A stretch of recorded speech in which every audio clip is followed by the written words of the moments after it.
brings us full circle because we'll have folks in decision-making positions that will recognize the value of unpaid domestic work and advocate for policies that will address that situation. So thank you for including me on this conversation. The enterprise I work for is called Gender on the Ballot. It's a weekly blog, media roundup, and newsletter that's provided by American University in Washington, D.C. And if it's okay, I'll put a link in the chat in just a moment because you can subscribe for free and follow what we're doing. And I look forward to continuing to follow what you're doing.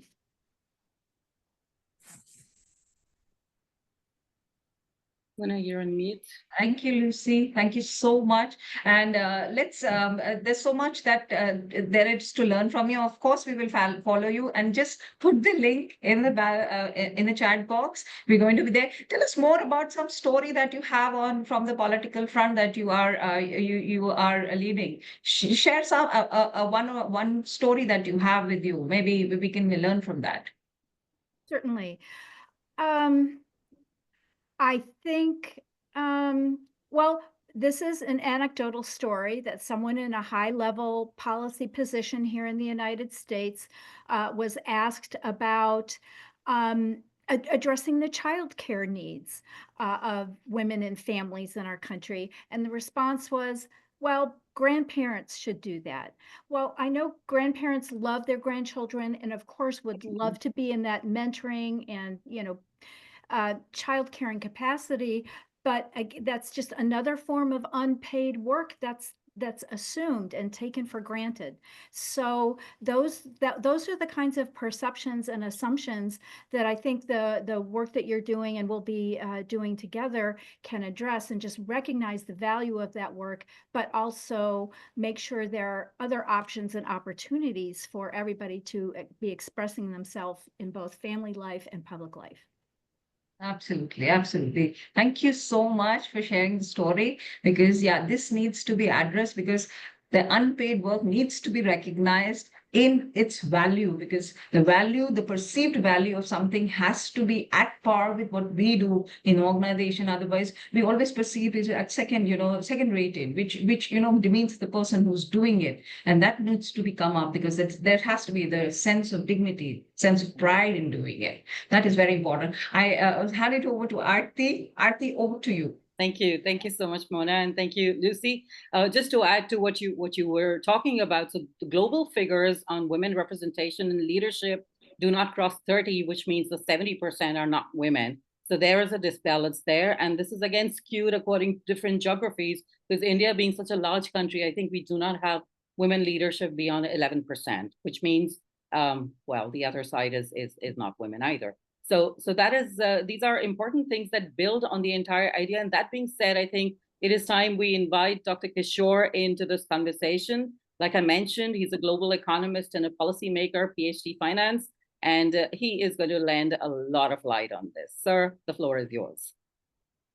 Thank you, Chairman. And it's a pleasure to be part of this call to action. In fact, I should admit that I have learned a lot in the previous discussion, and that benefited me to add some body of knowledge for my understanding. Kindly guide me if I'm able to present my slides. Yes, sir. You might want to maximize it and then we can see. Yeah, it's maximized now. Is it fine, ma'am? Yes, sir. Please. Thank you. Thank you.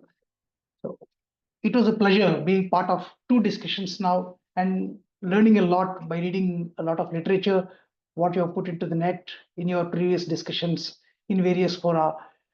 And I'm privileged to be part of this kind of good cause. Small disclaimer, not much to read. In fact, only customary thing. Fine. The point what we're discussing now may take a lot of time to see the light of the day, but this is a good start. This was a good start by you. And as you are adding all of us into this good cause, into the fight for this good cause, this definitely will see light of the day and will have a positive policy action in the days to come. the base is what you have explained, which we have to convert into a concept paper as you want to action. And in the concept paper, we have to put into the right use cases, the right illustrations, and right language and right pointers, which could move the concerned body to include it in a suitable way, whatever way it could be. And then the action comes in the days to come, and everyone gets benefited, including the unpaid women and men and everyone. What are not included in the GDP needs a quick look so that we'll understand what should be included, why something is included and not included. Informal economic activities not included. One of the reasons why unpaid household work, unpaid any work is not included. The subsidized transactions not included. Free services not included. Environmental costs not included until now, but in the 2025 March SNA version, these are partly included, although it is incomplete at the moment in terms of effectiveness, but a good start, and there is a good inclusion of the sustainability, the environmental, social governance factors. Sale of used goods, it goes unincluded in the past and now as well. Digital assets which are created are never recognized as assets or contribution, which were not included until now, but in 2025 SNA version, they are included. Capital depreciation adjustment not included. And of course, our point, the unpaid household work, which is not included. Now, by not including, what is the loss? What is the error factor? The error factor is as huge as 43% in a country like Australia, 40% in a country like India, and it is definitely a factor of error in all the countries. It's only the extent what varied between Western countries and Eastern countries, Asian countries, or developing LDC economies. Now, incorrect GDP is incorrect policies. All the policies are based upon the GDP numbers. If GDP is incorrect, policies cannot be right. They have to be partly right by luck, not by design, not by the thought process, which has to go into understanding of what amounts, what policies, what subsidies, or for that matter, what taxes have to be designed to suit the required situations of the economy and the constants of the economy. The constituents of the economy being women and men, mostly women, we stress mostly on women as unpaid work because they are deprived, they are more victimized, and it is they who are given more injustice by virtue of non-inclusion of unpaid work in the GDP competitions. Now, methods to value unpaid work, there are a good number, but of all, the most appropriate one in abstract terms is considered as triple R approach, which is recognize the contribution of unpaid contributors or women, reduce the work to be done by them, which is unfair if it is left solely to be done by them, and redistribute the work among others so that the harmony will increase. This triple R approach doesn't exactly give the monetary term valuation, but this is the base and it's a fair approach to understand what is the value of unpaid work. Then the two most approaches which are widely debated, discussed repeatedly, and could be considered as more apt for including the value of unpaid work in the GDP are replacement cost. What does this replacement cost mean? If the service what I get from my mother, from my wife, from my daughter, the affection of my daughter, if only is given by some other girl of her equivalent age or whatever, comparable person, what should I pay? That is replacement cost.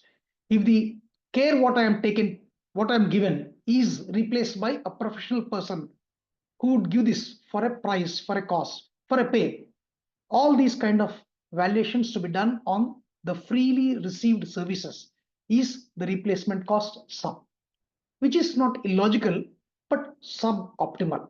And is there something optimal? Yes, it is opportunity cost. If my daughter is spending 2 hours time to take care of me, give good care for me, if my wife is attending to my works, if my mother is attending to me, if only they spend this time in doing what they can do best, in the market outside. It could be some other work. It could be drawing, painting. It could be working as any other employee, like a CEO, CXO, CHRO, whatever. Whatever they could earn is the value of the service what they're giving.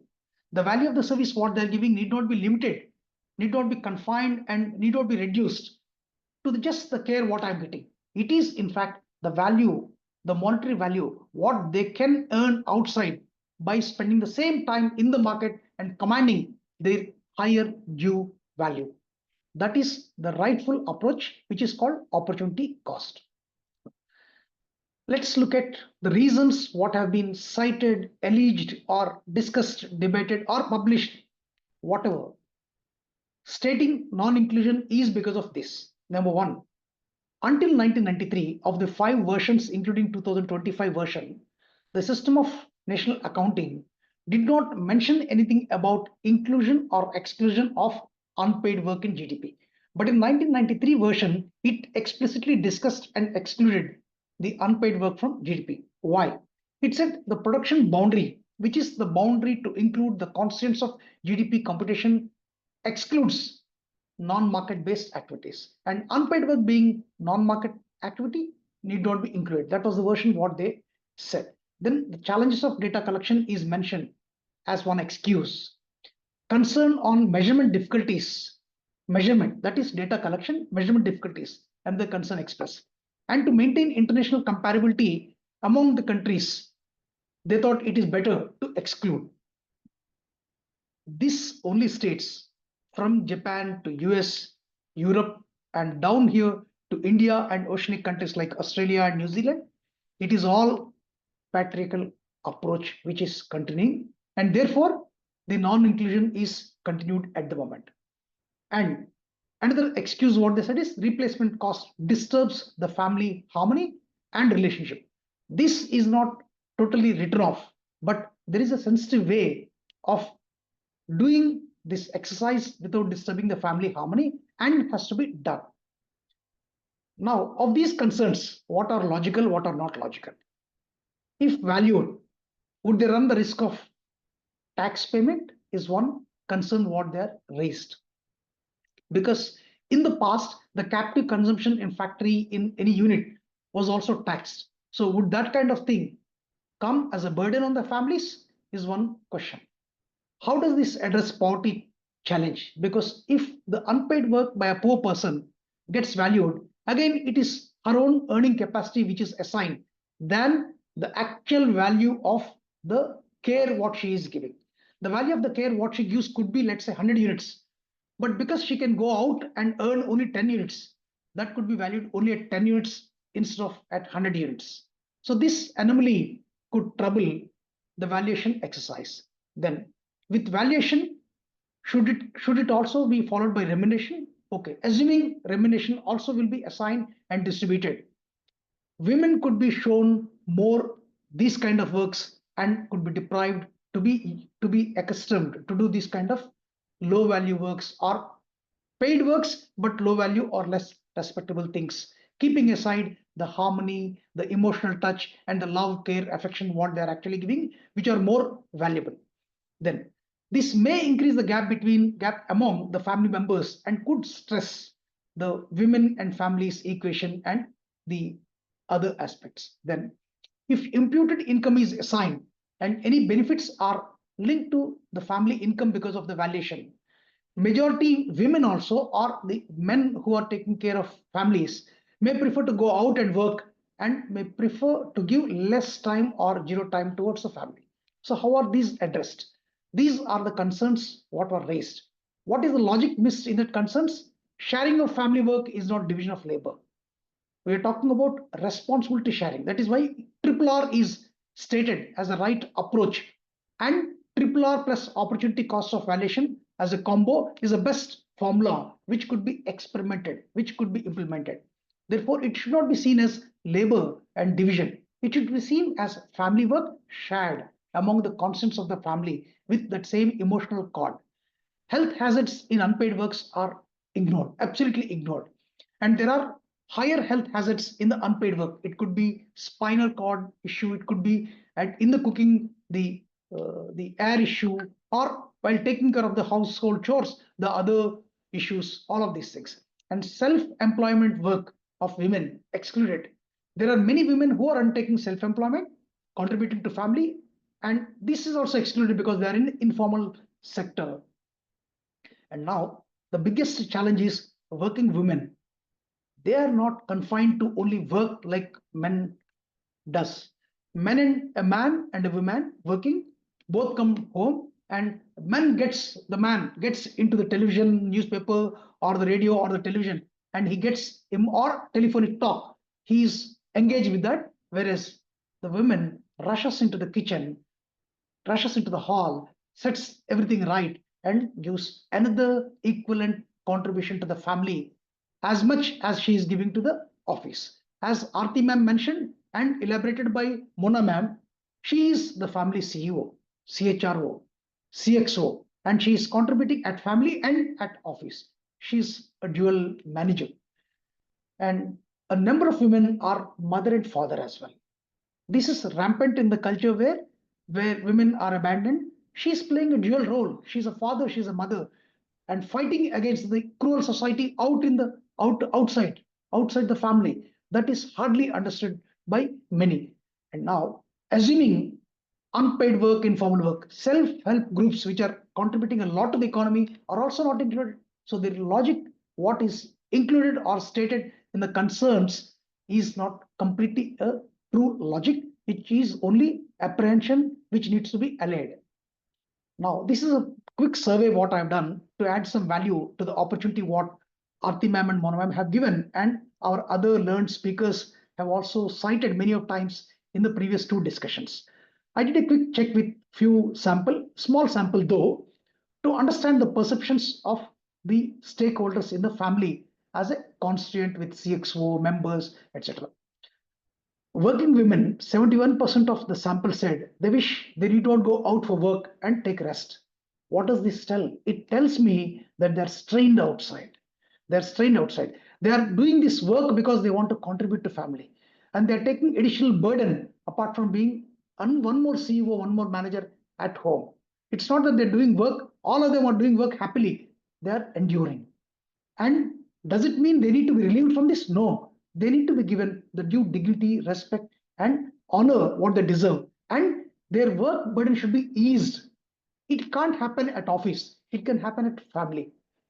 Homemakers. The homemakers said 83% of them, they wish they go out, they're allowed, they got an opportunity to go out and work.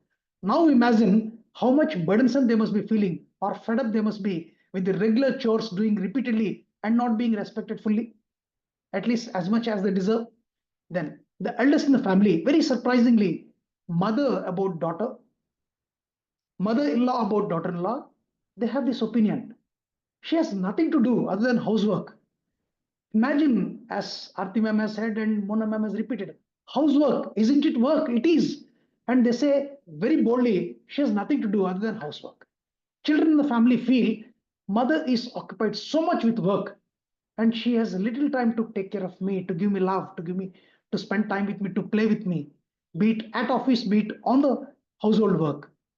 And outsiders, no different from elders. If elders feel like that, how would outsiders feel in a positive way? They say, she's no work, she's idle at home, doing only household work.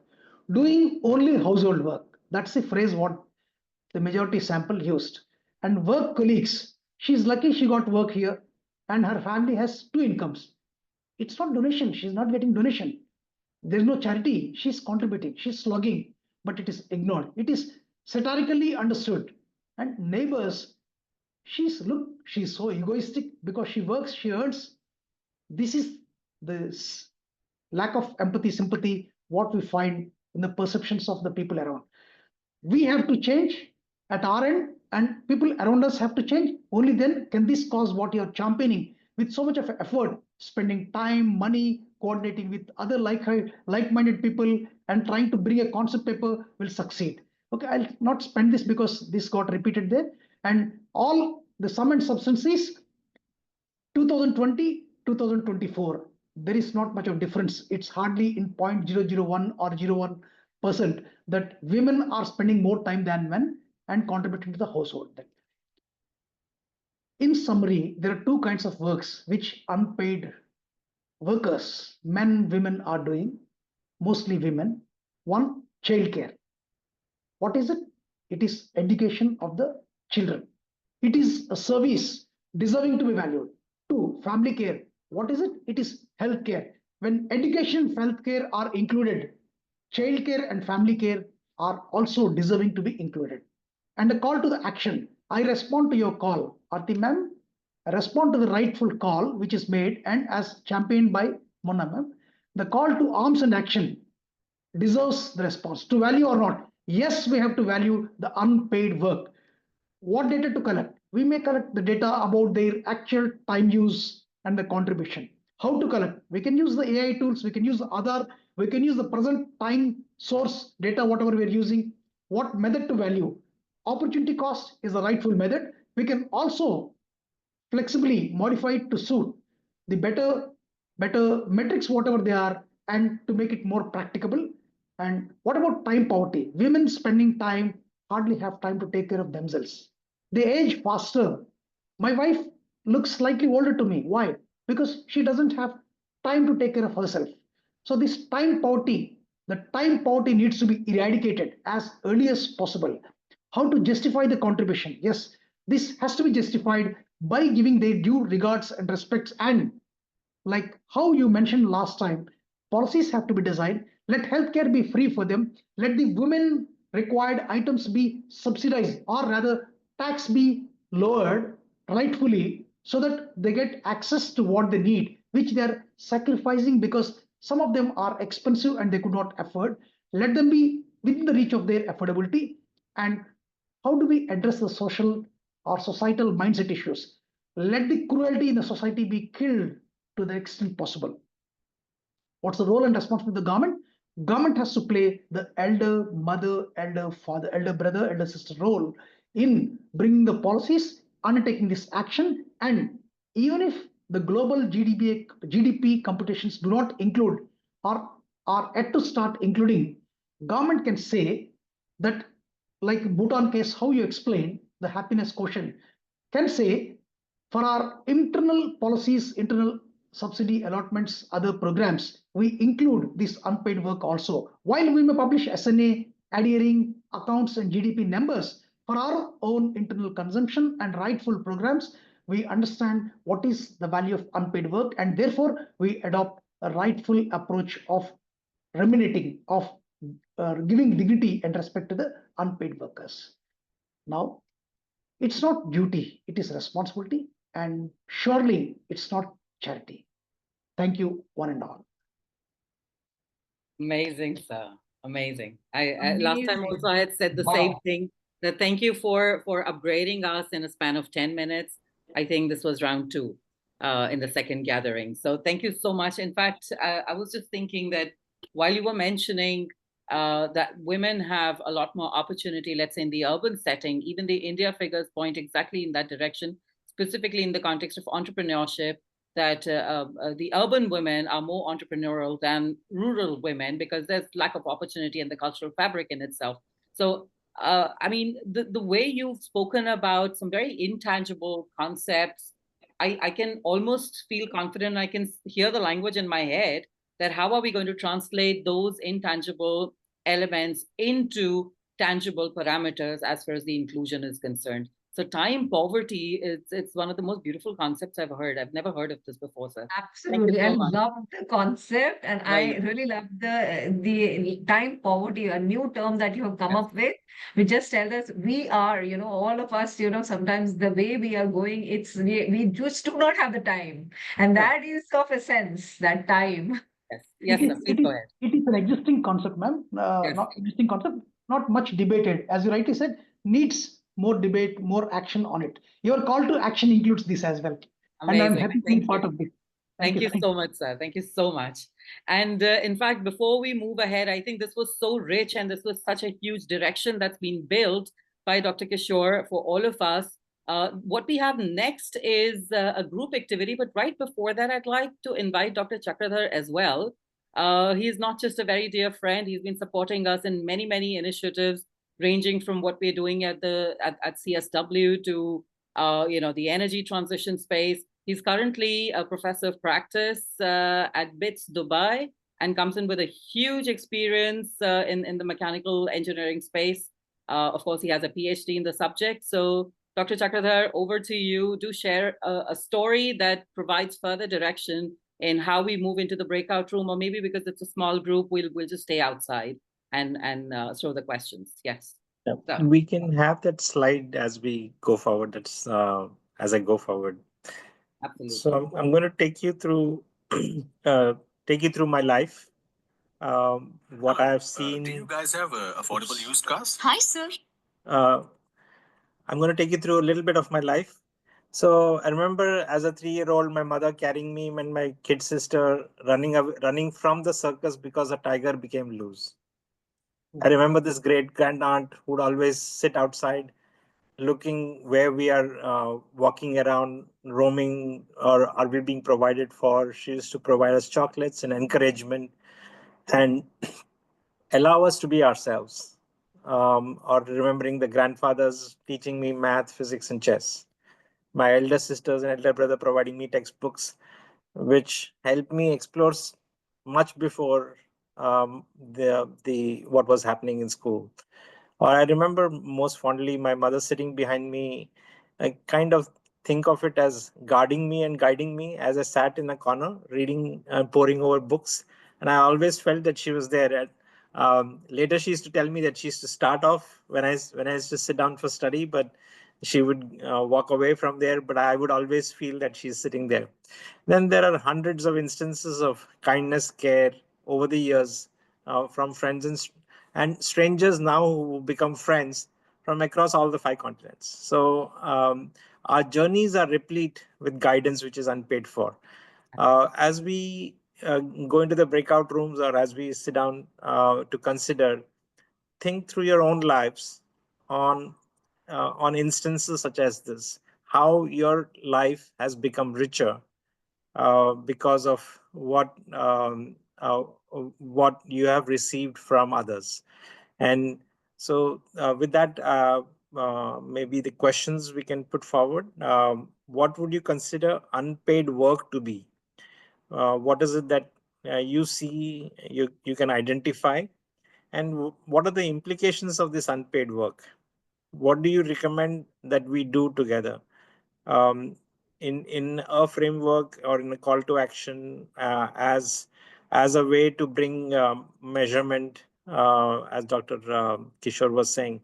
I think all of this needs a lot of measurement and needs a shared understanding. Absolutely. Wonderful.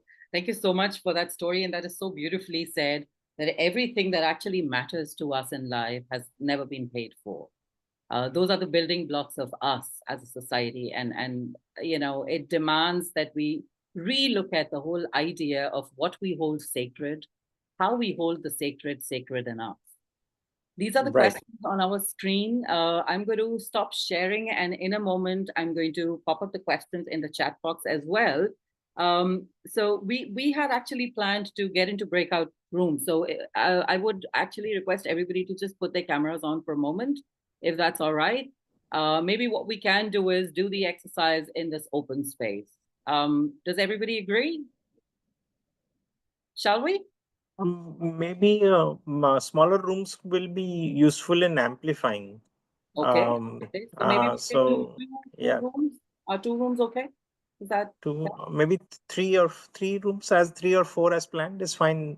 Small groups which will help us hold our thoughts as well. okay? So Fair enough. Let's that's do 3 groups, and let's chase after these questions. Like, what do we in our life's experience think unpaid work has been? How do we view it? What have we assessed the implications on the society of these very things that we consider are unpaid, and but they're worthy of being valued? And how would you like to do something about it? What would you recommend? And like Dr. Chakradhar mentioned, keep the context on that we need systems of measurement and evaluation and data gathering, data collection, right? So we're going to pop into the room with you in a bit, but let's have the breakout rooms going and kickstart the conversation. All the best, everybody. You have about 15 minutes. Hope that's good enough. Yeah. All right.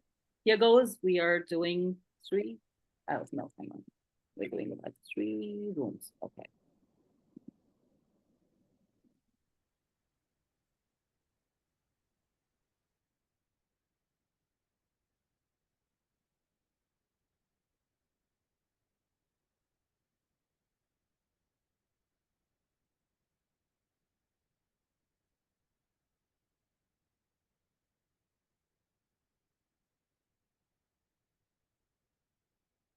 Okay.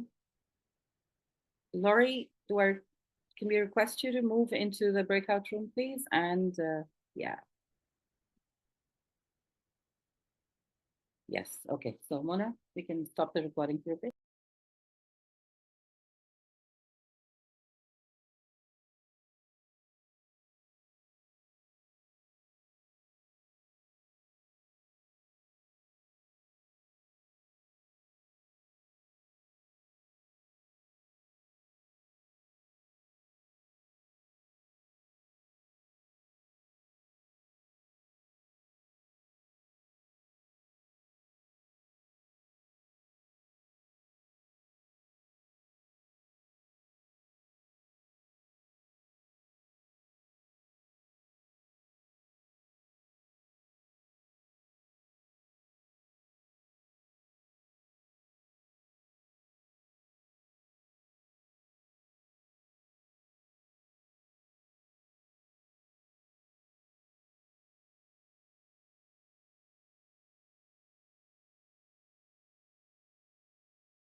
Did I drag everybody out?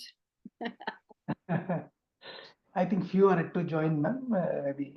Yes, they're coming in. The room's closing, and that's how everyone's. It's a very good way of organizing the discussions in a closed, very closed mini focus groups, then giving a lead on what to be discussed. It's a very Yeah. good way, ma'am. Amazing. I think all are back. Yeah, hi. We're back. Great. So let everybody else also come in. I think there's still more people in the breakout rooms. Yeah. Yeah, they're coming in.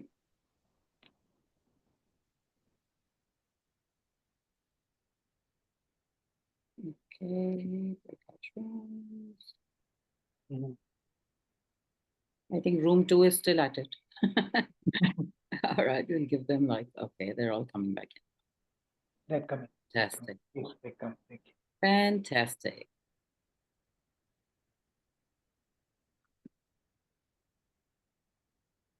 Thank you. Thank you, Andrea. I've got what we had a discussion, so I'm just going to put that across. Okay. So what we'll do next as everybody joins in, I'm going to be listening to the ideas here. So from each group, has everybody come back in now? Yeah. I think so, yes. Wonderful. So what we're going to do is group 1, 2, and 3. Each of you can either speak, as a group, or you can have one person narrate as to what transpired, and let us capture under these, headers. So I'm going to take a screenshot, and before everybody leaves, I'm going to share the screenshot and see what we've come up with as a group that's convened on the idea. All right. So group 1, can we have somebody or everybody from group 1? Yeah. So I think that was Dr. Kishore's group. For the sake of convenience, I'll lead, ma'am. Okay. Lynn, Nihal, and myself, three of us were in room 1, room 1. And what we discussed as a summary to put forth before you for the chair's consideration for inclusion is, number 1, we need to include the society in the exercise. We need to request the government to play a major role by designing a program, how to value, what to value, and then the procedure of valuation, etc. Then we also discussed about the point what you mentioned about the concept paper. What we thought was we have to identify the rightful method. Then we'll suggest 1, 2 methods. Then we'll also suggest what approaches have to be adopted to include the wider participation of the society, and the concept paper what we will generate with the involvement of all the stakeholders. Each of us, let us say we are 12 now, in the last meeting we were 40, and before that around 50, and each of us having a network of 3 to 5, 10 members, and let's say a sample of 1,000 members across the country, collecting views over telephone, over WhatsApp.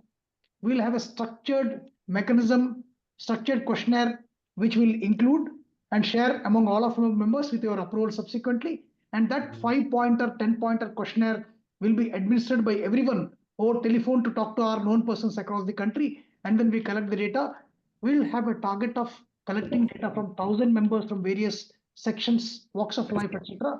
And that summary will go into the findings of our concept paper, and the final curating will be done by you. And then we thought we will distribute this paper, we'll publish it, or we'll submit it to United Nations and government and claim that this is the contribution from this body of knowledge, what is created by you with great efforts. That was the summary what we thought. So for my Yes, please. for my group, now let me summarize a little bit. So one of the things we saw was emotional investment was not being captured, and anything that is counting, which works towards the assurance of mental health of all concerned, is not getting dealt with. Child labor in construction, lots of small chores are not getting taken care of. But also very importantly, as we know from Eric Simanis's work on commenting on C.K. Prahlad's Bottom of the Pyramid, he says social connection and community well-being is as important as business models. So you cannot have a GDP for the bottom of the pyramid without social connection and community well-being. So that is very important. We also discussed about security personnel, the mental health of security personnel was quite diminished because of alienation, because of away from familyness. So, what kind of readiness or preparedness for security are we thinking of? Then we talked a little bit about when we say the child needs a village. Where's the village? I like this thing about सड़क तो अब गांव आया जब सारा गांव शहर चला गया. So for our friends in the rest of the world, it says the roads have finally come to the village, but the village now has gone to the city. Go So that was one interesting thing. Then so why are we leaving villages to avoid local politics and local thriving is not happening? What do we need for as way forward? I think we need to discuss this, put it on the table, not skirt it, and then change the narratives of it. So I think also one very nice example of social connection Renuji was sharing was it was 10 minutes to buy tomatoes, but an hour and a half for the conversations. So also Dr. Rishi was saying, we are talking about gone into national economies, world economies, and all of that. But I think we are missing a lot in our definitions itself. So these are some of the things that came from our yeah. Okay. All right. The third group, Mona's group. Yeah, I'm just gonna talk about what we had. There was Andrea, who's from London. She talked about the value of unpaid work is like in the government over there values it when you go out. It just provides you childcare, but the childcare is the people who work over there are underpaid. It's like the basic wages are over there, and it always wants you to leave the child and work somewhere because that adds to the GDP calculation. The work if you do at a home by a mother is just not valued. And the younger generation is the Gen X is got their own ideas, and they do not listen to the policies, and they are changing. And I think they are the one we need to include in the narrative, because they're the one who understand, because they're talking about living their own individualistic life, and they are more talking about the time element. So that is there. The societal implication is that she was talking about that there is so much of only paid work that we talk about, and there is the newspapers or everywhere there is so much of look at the newspaper, there's so much of the violence that is there. The violence can be seen in these incidents across, and that is there. And the recommendations are that actually she was worried a lot about the AI taking over the jobs, which she says there is a government narrative that promotes so much of AI, and there is a fear among a lot of people. But people are talking about taking the work that is paid and unpaid work, but how it's going to how it's going to be included, what is the way path ahead. She could not Dr. Karuna Bhalaji also talked about the dignity that is there. The dignity has to be there, either if it's paid or unpaid. It still is work, and that is not seen in light of it's taken very casually by people, which is it just did not give their respect and pride, which is very much needed for the people, because the respect and pride is a very important appreciation for what they have done. And then very important aspect is the values. When you're talking about the values, they are inculcated in a home only, and that is what we are seeing right now across. There is so much of a lack of values, and that is we can see it in the newspaper, because everybody there is we killing each other for money. And where is the value? There is no value left. So that value is inculcated in a home, and going across how to take it forward is that we need to change the narrative, because the narrative that had been fed to us for so long is that we need to value, or we need to prove ourselves just by doing paid work. That narrative needs to change, because unpaid work, or what we do at home, is of equal value. So that's what we talk about. Fantastic. Am I capturing it right? I hope everybody is reading as I'm capturing it. Okay. Yes. Fantastic. So we still haven't addressed the idea of the social work, because social work in any case, poor thing, is so stigmatized that people have to work socially without getting paid. This, to me, actually is the pain area in the world today. If we can start understanding this is going to take care of both these. Think about it. Because we do not think of this as a social technology to mitigate these, we are not able to build those business models. So I think what we need here is build better business models of planning and execution, same as any traditional traditional business environment. All right. So this is wonderful. What I'm going to do is I will stop sharing the screen, take a screenshot, and just put it up on the chat so that we have an access to this. All right. And this is where we go forward from. Yes, Renu, you have a point. Go on. I was just reminded of something when you touched on the social sector, that's my pain point. And Yes. so there was a recent study which was released where it mentioned that the number of youths dying all over the world by accident and the number of youths dying all over the world by suicide. So India is the leader in the latter. So if the number of youth dying by suicide in India globally is the highest, the paradox to that is there are about 15 suicide prevention helplines working in India, and this is all voluntary work. So there are volunteers who are available as listeners for people who are feeling suicidal, and it's an unpaid work, because of which there is high burnout, and we are constantly in need of volunteers. And since it's a very high intensity potency, service, we are always looking for more and more people, but there is not enough information and awareness on what exactly is this, what do these support helplines do? So, yeah, I thought this is it's, I don't know what word to use in English, anomaly, aberration, or what. I'm looking for something more stronger than these mild words.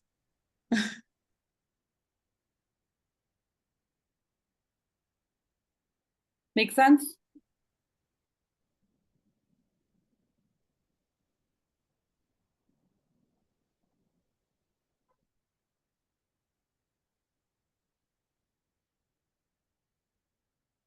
Sorry, what am I writing? Sorry. Which is people.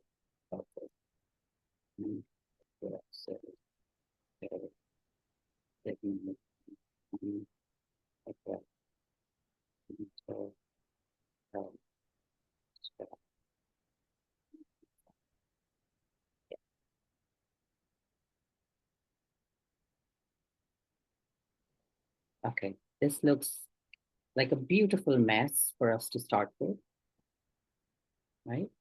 So give me a moment. I'm going to stop sharing my screen and take a screenshot and put it on the chat.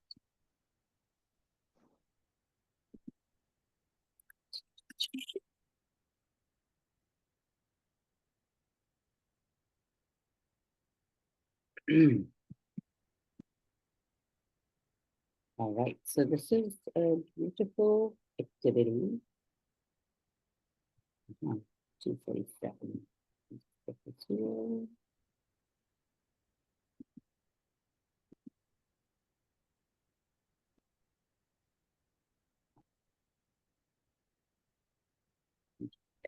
Here goes. Wonderful. I think this has been extremely encouraging yet again. I love it when everybody gets together, and specifically when we put out a post and those people come in who are genuinely interested in the subject. And specifically for those of you, we have one last thing that we'd like to share with you before we part for the day. And this is the QR code I'd like you to scan if you'd like to become a part of the work. And with that, we invite you to maximize what Mona has started, what she's touched upon, what we've all been excited to build on, and we are completely looking forward to having more and more people join into this narrative. From my side, that's what I wanted to share. Mona, Dr. Kishore, Dr. Chakradhar, and all the other participants that we have, anything that you'd like to share before we close for the day? Thank you so Can much, I invite Aarti. Adrian? Can I invite Adrian and Lynn if they want to say something? Sure, sure. Yes, yes, please. Lynn, Adrian, are you there? Yes, They are. please. Yes. Should I- Yeah, I just wanted to say thank you so much for inviting me and for including me in these discussions. I'm definitely interested in contributing more and working on this with you all. So I will be scanning that QR code. So I just want to express a lot of gratitude that this work is being done and that there's a lot of interest in it. Thank you, Lynn. Thank you, Lynn. Thank you so much. And thank you, Aarti. I think I want to thank every one of you who's been here. I think that mind map that you have made, Aarti, is so tremendous, is so good, valuable. We just understand, the whole direction to it, that exercise with everybody giving their inputs. It's so valuable. It's so nice. Thank you so much. Thank you all for coming and joining us. I think this needs a lot of thought to ponder, because where we are going to take our new generations, that it depends on this, because we are not valuing, which is completely critical to our survival. And for our living, whatever we do, we need to have a home, and that home needs to exist. So I think everybody here, thank you so much for being here. Everybody, Dr. Kishore, Aarti and Renuji, Dr. Rishi, Karunaji, Dr. Chakradhar, Adrian, and Lynn, and I don't know who read AI meeting. That's our AI thing that is making notes. Yeah. And Lori and Lucy were also there. Adrian, did you want to say anybody anything before we close? anything, please go ahead. Please go ahead. No, Anybody wants to share anything? Go Yeah. ahead. Hello all. So Yes. first, I would like to thank Dr. Chakradhar so inviting me through that WOW group. So we were together for the working for the water solution something. So it's a good opportunity to contribute something little bit for the women group. So what I think for, because in social sector we are working with SHG groups so many, because most of the SHG groups become the economic activity rather than the social, become the economic activity, imposing some of the loan kind of things. So always money is, it is important, but emotions and effort of the woman also is important. So what are we seeing, like Sunita Williams, then we have many contributors, they're contributing to the whole of the world in technology or in IT or everything. So this we need to be contribute more, because we have to be so something should be touches the government level. So if they will consider in some of the bills of the parliament and something, or in Sure. around the world, Sure. totally Thank- considered. So it is good. Yeah. Yeah. Yeah, thanks, Thank you. Adrian. I think you're bringing a very important thing about community skills that we don't get captured. The water management, the soil management, those kind of things don't get captured, I think, in the skilling process or in the GDP calculations. So that's a good catch. Thanks, Adrian. Thanks for coming. Wonderful. I've just posted the PDF version of the presentation with the QR code in it. So as a reference point, you can view it, and you are most welcome to share it further as well. Thank you so much, because the deliberations are going to go a long way in making our own efforts for a good, happier generation. Absolutely. Absolutely. I think that's anybody else who would like to share anything? We're just closing in 2 minutes. Yes. Anybody? Renuji, you wanted to share something? Please go ahead.